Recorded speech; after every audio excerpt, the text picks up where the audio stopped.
querido Juan, querido Alfonso. Muchas gracias por esta grata invitación y por el gusto además de compartir esta mesa con Ricardo, un amigo casi de la infancia, de la universidad. Hace 11 años hubo una ocasión hubo un efecto del niño, un evento del niño, y un grupo de profesores universitarios decidimos hacer una especie de directorio exhaustivo de todo lo que se había publicado en investigaciones en fenómeno del niño desde el origen de los tiempos, digamos, todo el siglo XX, para ser más preciso en relación a lo que son publicaciones científicas, hasta el año 96 o 97. Y encontramos que había, grosso modo, 1000 artículos científicos publicados en todas las revistas del mundo. Se hizo ya Internet funcionaba bastante bien para esos fines y entonces se hizo este trabajo. De esos cercanamente 1000 artículos científicos que eran informes de investigación, 970 se referían a impactos del fenómeno del niño en el océano.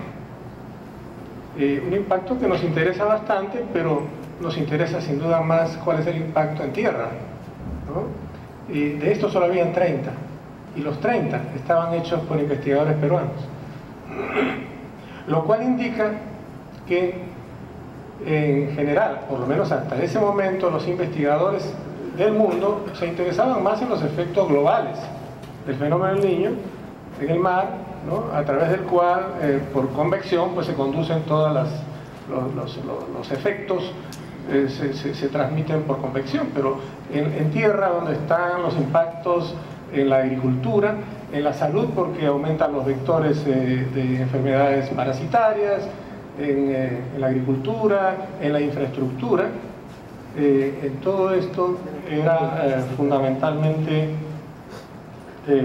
estudios locales. Y el financiamiento internacional para investigaciones iba específicamente hacia el océano. Entonces algunas instituciones peruanas trabajaban en esas investigaciones también, especialmente en modelización, en modelos matemáticos, como ha señalado hace un momento Juan.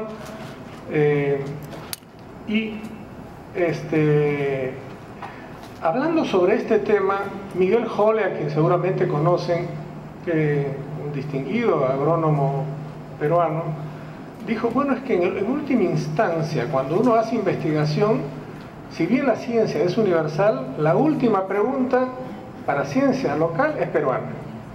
La última pregunta del científico que quiere hacer ciencia en el Perú, la última pregunta es peruana, no es universal, es específicamente local, que es lo que ahora ITDG nos está diciendo. Comencemos por esa pregunta final. Hagamos la investigación con quienes tienen primero la información básica, con quienes nos pueden decir cosas sencillas, pero que orienten al investigador científico también en su trabajo, porque hay estos dos planos de conocimiento que muy bien ha destacado tecnología intermedia y que también es parte del discurso de Juan en la Universidad Agraria, porque hay estas dos fuentes que son fuentes complementarias, alternativas de saber, ninguna de las cuales es más importante que la otra. Ambas son igualmente importantes y complementarias. La última pregunta, o sea, la pregunta final, aquella que nos va a conducir al conocimiento real, aquello que podemos aplicar, esa pregunta es local. Y precisamente un poquito después de esa experiencia de recolectar información, nos dimos con que el CONAM estaba encargado de realizar las medidas de las emisiones de gases invernadero de la economía peruana para los siguientes 25 años, y que en realidad había muy escasa información técnica para poder realizar esta medición. Y en este trabajo, por lo tanto, se hizo muchas aproximaciones. Y cuando concluyó, después de algunos meses, nos dimos con que en realidad lo que preveíamos iba a ser las emisiones de gases invernadero, es decir, las que producen esencialmente el cambio climático antrópico, pues esa información estaba muy recortada y por lo tanto los resultados que habíamos obtenido podían ser una primera mirada, un primer escenario, pero de ninguna manera nos podía indicar exactamente o con una aproximación razonable lo que iba a suceder. De hecho, estamos viendo que de los últimos 10 años hubo una aceleración enorme del consumo de gases, de combustibles, ¿no? Cuando en California, hace nada más de esos 5 años, el gobernador, ¿cómo se llama? El gobernator dijo que había unas pérdidas gigantescas para ellas, entonces simplemente hizo retroceder al gobernador, que se convirtió, junto con el presidente Bush, dicho sea de paso, en un promotor del retorno al petróleo. Y entonces son experiencias fallidas. Si eso hubiera tenido éxito, sin duda se hubiera acelerado el proceso de respuesta al cambio climático, ¿no? Pero en fin, nos estamos moviendo entonces en muy distintos planos de la política, del trabajo de base que realizan las ONGs, incluso que lo realizan mucho mejor que las universidades, porque son los que tienen más cercanía con la población directamente afectada. Y también nos movemos en el espacio propiamente académico, donde hay un mundo de investigaciones que realizar, pero que deberían partir del conocimiento de toda esa base de información que se viene dando en la población misma, directamente involucrada en los procesos. Y recuerdo que por eso corre en paralelo, digamos, ha habido 9 conferencias de las partes hasta ahora, desde que se inició el proceso, ¿no? Con la primera conferencia mundial del clima, que fue en el año 79, hace 29 años.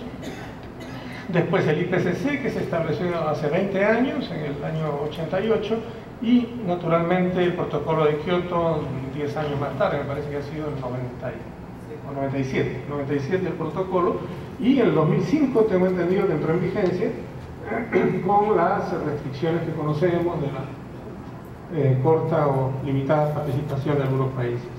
Ahora, entre las opciones de mitigación, quisiera más bien abordar este otro punto de vista. Cuando realizamos este trabajo, nos dimos cuenta, el grupo que trabajábamos entonces en este proyecto, que había muy escasa información regional. O sea, era muy difícil trabajar en modelos de evolución no del clima, sino de los efectos, de los impactos del cambio climático en un país donde había muy poca información sistemática. Ha mencionado, por ejemplo, Juan, que solamente hay 700 puestos de medición meteorológica en un país que, por ser tan diverso geográficamente, tendría que tener 10 veces más. Ha mencionado él, yo no conocía esa relación de cifras. Tampoco pensaba yo, porque cuando yo hacía estos estudios no había 700, probablemente no había 70. Quiere decir que hemos mejorado algo de todas maneras, y ya eso es significativo. Se requiere efectivamente una medición muy sistemática y de puntos cada vez más cercanos, porque tenemos un territorio en el que el clima cambia radicalmente, a veces de un lugar al otro de la misma montaña.